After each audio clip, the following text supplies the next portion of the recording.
We're on our way to Miami Sci-Fi.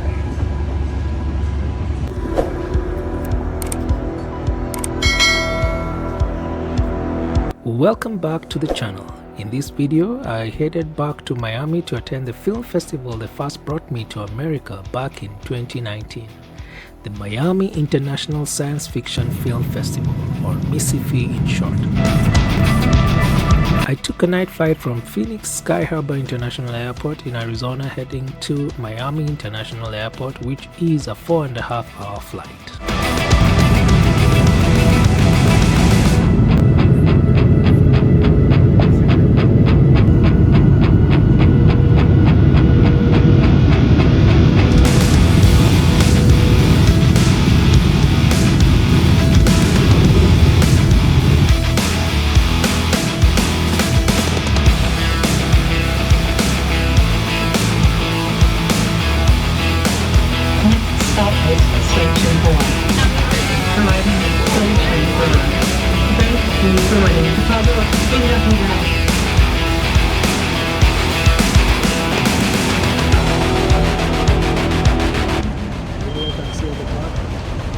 Even though I had left Arizona at 8 p.m., I ended up arriving in Miami at 5:30 a.m.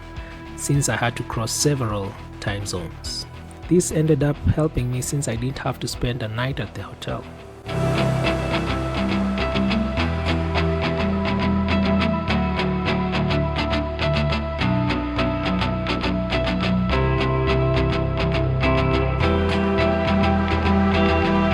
I took an Uber from the airport to the hotel, where I got to chat with the friendly Cuban-American driver. No, of course.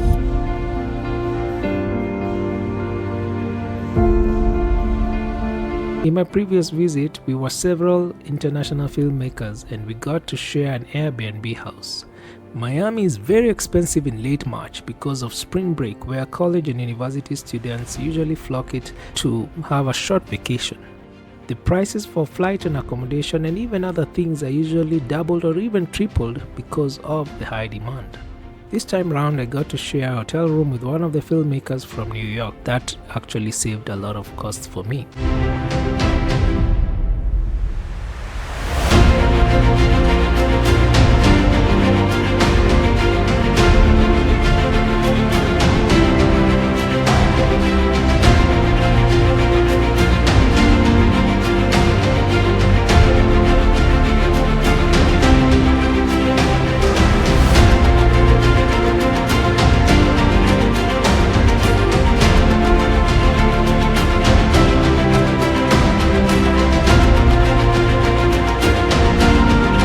The hotel he chose was very nice and had great views, especially from the rooftop, which also had a swimming pool.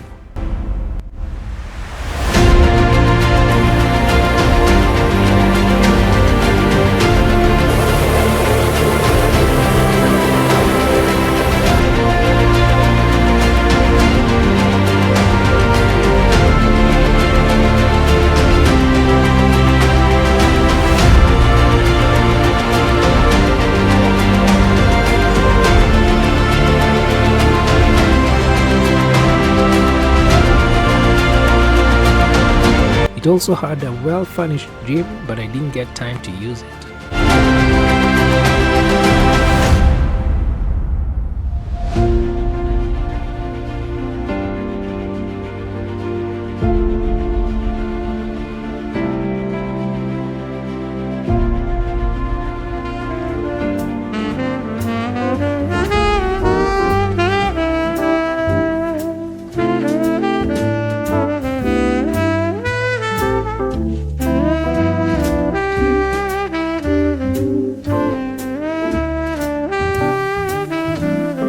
Even as a double room, it was nice and spacious, and the views from the window were also good.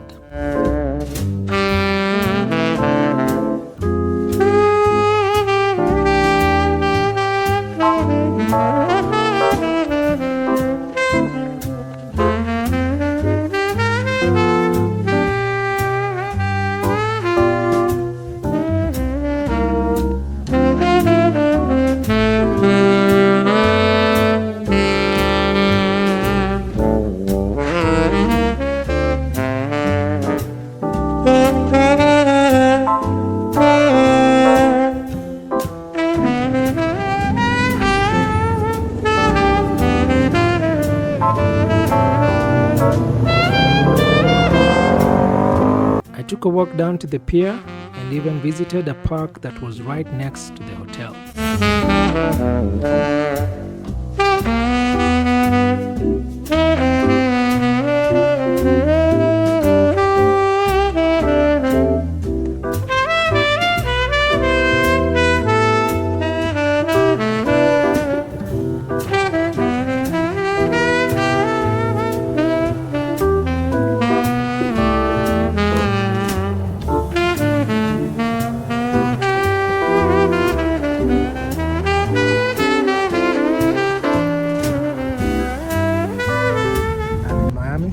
Attending the Miami Sci-Fi Film Festival. Thanking God to be back to Miami, back to the film business, and I thank God for this opportunity. It's really nice, really awesome place. It's nice weather this morning, not too hot. A bit of a breeze, cold breeze. Looks nice, man. I'm happy to be here.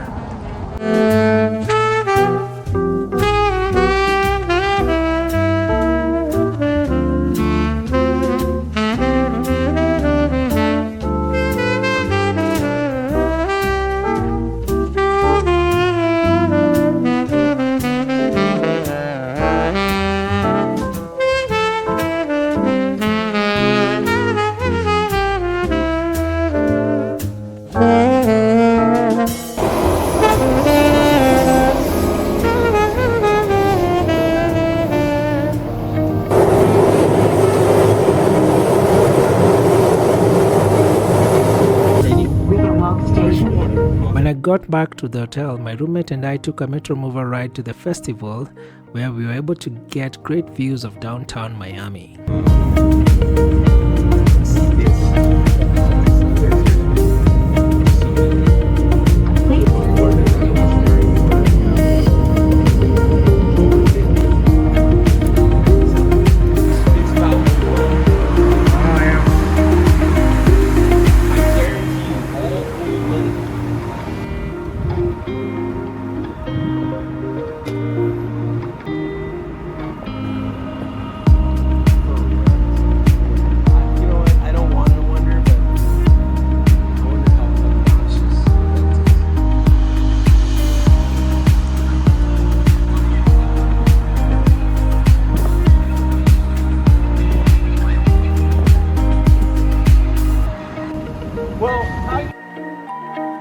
This time round, the festival was being held at Hyatt Regency's James L. Knight Center, and I got to tour the hotel just before the festival started.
International Sci-Fi Film Festival.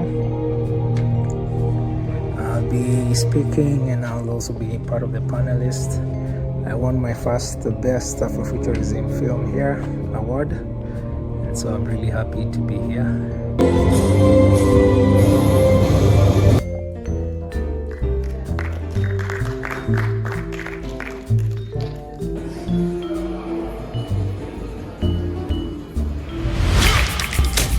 Oh, that's out of all the ones. Yeah.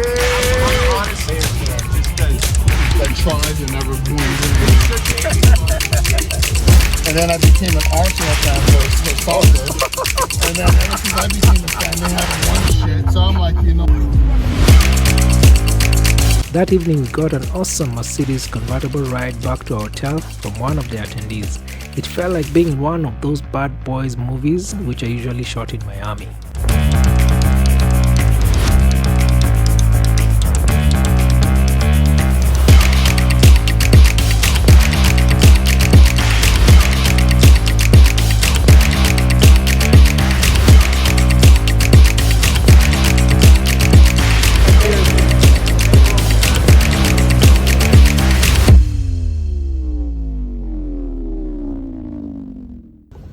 As I slept, I reminisced on my first visit to Miami, the differences and similarities so far to this visit.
Add a playlist at the end of the video where you can watch videos from that visit.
have people coming from different parts of the world that have these extremely technologically creative minds that want to produce content of what tomorrow could look like, based on, what tomorrow looks like through their lens. Let's put it that way, through their lens. And that's what makes it so different and unique here at BCP.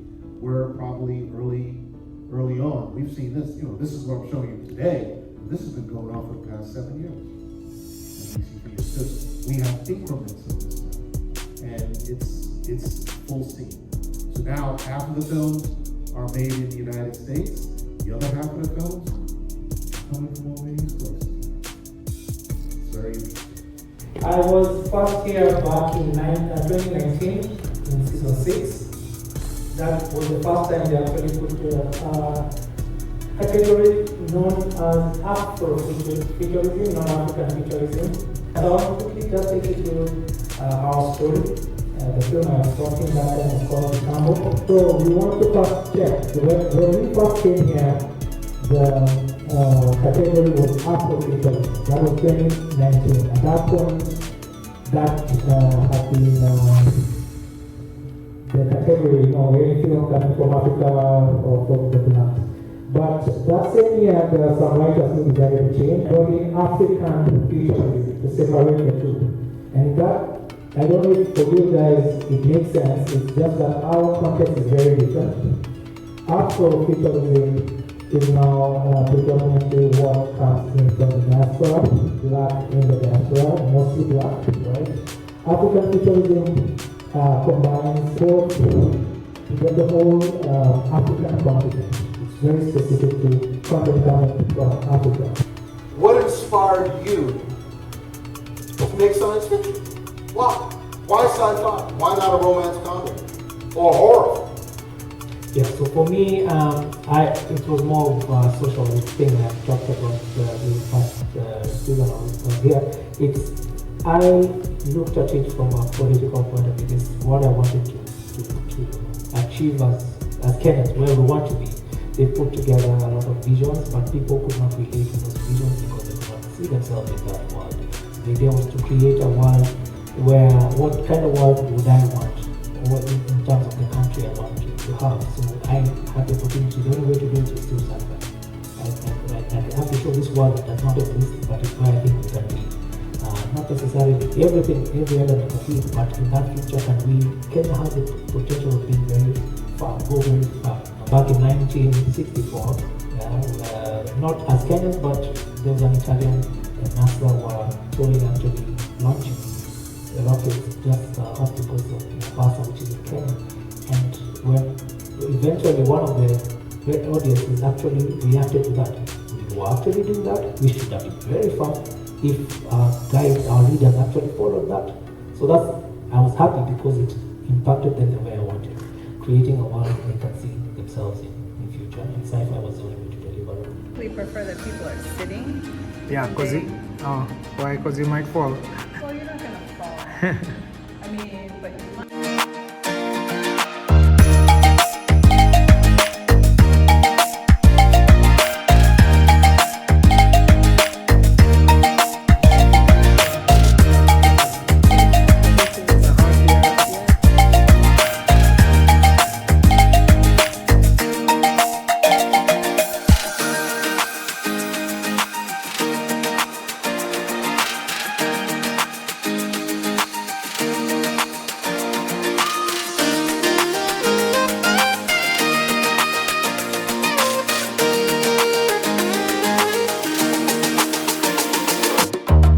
BCP is always a great festival to attend where you get to interact with filmmakers from different places both in the US and internationally.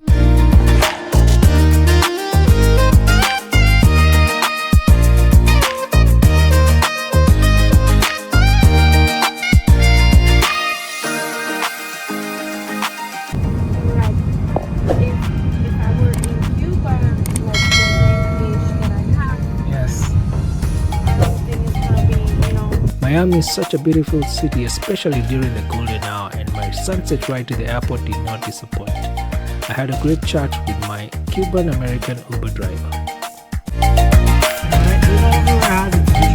Just because it's different, it's a different kind of music, right?